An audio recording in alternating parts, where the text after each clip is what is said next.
రైతు పక్షపాతిగా కాంగ్రెస్ పార్టీ, రైతుల సంక్షేమ ధ్యేయంగా కాంగ్రెస్ పార్టీ, రైతులు ఇచ్చిన మాట భాగంగా ముఖ్యమంత్రి రేవంత్ రెడ్డి గారు ఇచ్చిన మాట, ఇచ్చిన భరోసా, తెలంగాణ రాష్ట్రంలో రైతాంగ కుటుంబాన్ని కాపాడడం కోసం, తెలంగాణ రైతాంగ కళ్ళల్లో ఆనందం కోసం, ఏ ఇంట్లో మరొక చావు ఉండకూడదని ఉండడం కోసం, చావు ఎట్లా ఆత్మహత్యలు చేసుకుంటే రాజకీయం చేయాలని చెప్పి బీఆర్ఎస్ బీజేపీ నాయకులుంటే ఆత్మహత్యలు చేసుకోవద్దు, కాంగ్రెస్ పార్టీ అధికారంలోకి వస్తుంది, కాంగ్రెస్ పార్టీ వచ్చిన వెంటనే 2 లక్షల రూపాయలు చేస్తామని చెప్పి 2022 మే 16 అఖిల భారత కాంగ్రెస్ పార్టీ నాయకుడు, ప్రస్తుత ప్రతిపక్ష నాయకుడు రాహుల్ గాంధీ చెప్పారు.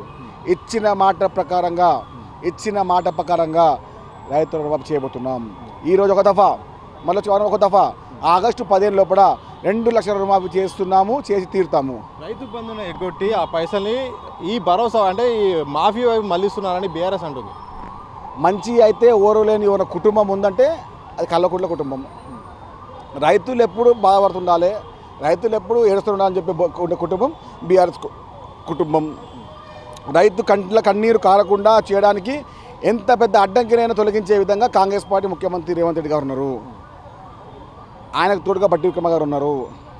ఎందుకు రేపు రైతాంగం లేకపోతే రాష్ట్రం లేదు, రైతులు లేకపోతే రాష్ట్రం అన్నదాతలు కరువుతుందని చెప్పి ఉద్దేశంతోనే మీరు కేవలం రాజకీయం కోసం, రాజకీయ వ్యవహారాల కోసం, రాజకీయం లేకుంటే రైతులు లేకుంటే రాజకీయం చేయడం ఇష్టం లేని మీలాంటి కళ్ళు లేని కాబొందులు రైతుల కళ్ళల్లో ఆనందం చూడలేరు.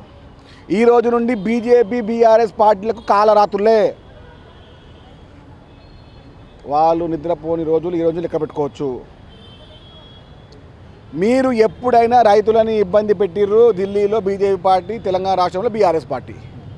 రైతులను సంఖ్యలు వేసిన ఘనత ఎవరిది? బీఆర్ఎస్ పార్టీది. రైతులను చంపిన ఘనత ఎవరిది? బీజేపీ పార్టీది.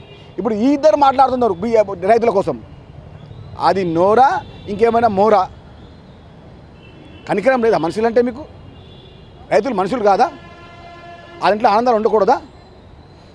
రైతులు రాత్రి కూడా పనుకుంటే తెల్లారి ఏ బ్యాంకులో వస్తారని చెప్పి ఇబ్బందితో ఆ ఇంట్లో పనుకోవడం చాలా ఉన్నాయి.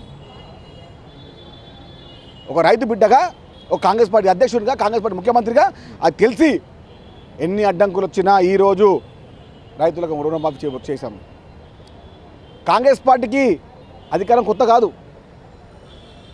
మీరు అధికార దర్పంలో ఉండి, అధికార అహంకారంలో ఉండి రైతులను జైలు వేసారు, సంఘాలు వేసారు మీరు. అప్పుడు కాంగ్రెస్ పార్టీ రైతుపక్షమే, ఇప్పుడు కాంగ్రెస్ పార్టీ రైతుపక్షమే. కాంగ్రెస్ పార్టీ గురించి, కాంగ్రెస్ పార్టీ రైతాంగం గురించి మాట్లాడి ఏ వ్యక్తి కూడా ఈ రోజు నుంచి తెలంగాణ రాష్ట్రం ఉండకూడదు. సో లిస్టులో కొంతమంది పేర్లు లేవని రైతులు ఆందోళన వ్యక్తం చేస్తున్నారు. మరోవైపు ఏమైనా సాంకేతిక సమస్యలు కానీ ఏమైనా అభ్యంతరాలు వస్తే వాళ్ళని పరిగణలోకి తీసుకుంటారా? ఏం చేస్తారు? 100కు 100% పరిష్కరిస్తాం. ఇచ్చిన మాటని ఇంకొక ప్రసక్తే లేదు. మీలాగా గాలి కత్తర మాట మేము మాట్లాడము.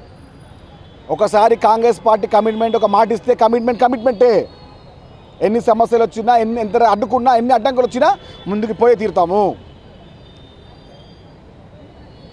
2018 సంవత్సరంలో 3016 రూపాయలు నిరూపిస్తామని చెప్పండి మాటలు ఎక్కడ 5 ఏళ్ళు 6 నెలలు మేము మాట్లాడుతుంటే గల్లబల్లి మనం మాట్లాడుతున్నాం. మీరు ఎక్కడ పోతున్నారు? అప్పుడు గాడిద పనులతో మీరా చెప్పండి. కాంగ్రెస్ పార్టీ ధ్యేయం ఒకటే, బలహీన వర్గాలను కాపాడడం, తెలంగాణని అన్నపూర్ణత తెలంగాణగా చేయడము, అన్నదాతలు తెలంగాణ చేయడము. ఏ ఒక్క రైతు ఆత్మహత్య చేసుకోదని కాంగ్రెస్ పార్టీ ధ్యేయము. ఆత్మహత్య చేసుకున్నటువంటి కుటుంబాలని హేళన చేసిన ఘనత బీఆర్ఎస్ పార్టీ, కేసీఆర్ది. ఆదుకొని తీరుతాం. రుణమాఫీ చేసి తీరుతాం. సిద్ధంగా ఉండండి బీఆర్ఎస్ నాయకులారా. కొంతమంది నాయకులు చెప్పారు రాజీనామా చేయండి, దమ్ముంటే. మీకు దమ్ముండా చేయండి.